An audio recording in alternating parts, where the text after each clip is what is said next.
But let's Oh, come on, you guys. Come on.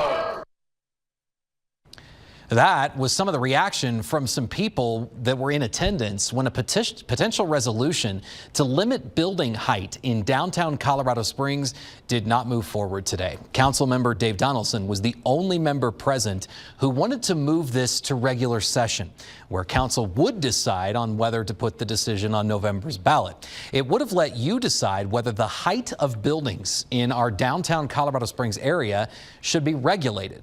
But just because it won't be on the ballot doesn't necessarily mean that regulations won't be introduced eventually.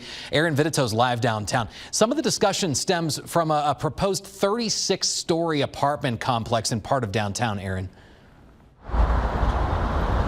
And Adam, many argue that building would disrupt the view of this skyline, which you can see is largely defined by these three buildings, the first bank building and the tallest one, Wells Fargo, at 16 stories.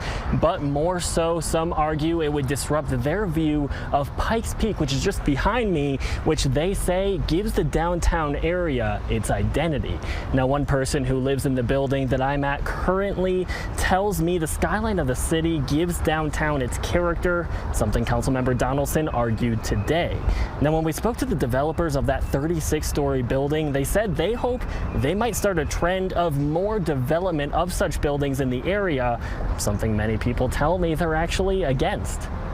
It just makes me sad to think that they want to take that away, because then it wouldn't be Colorado Springs. It would just be like every other city with big buildings. Now, it's important to note the only part of the city that does not have these height restrictions is this core area of downtown Colorado Springs, which is about a quarter of a square mile. That's why President Pro Tem Lynette Crow Iverson argues the decision of its development should be left to the experts. I just think that's very dangerous.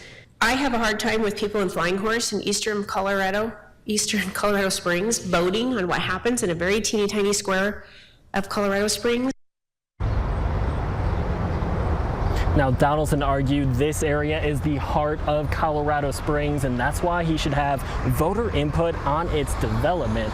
Ultimately, council decided not to move forward with this resolution, but did indicate that they will be likely introducing a motion to discuss development in the future. However, for now, it is not likely to appear on your November ballot. Live in Colorado Springs, Aaron Vitito, KKTV 11 News. We'll follow it as it potentially makes its way through City Council. All right.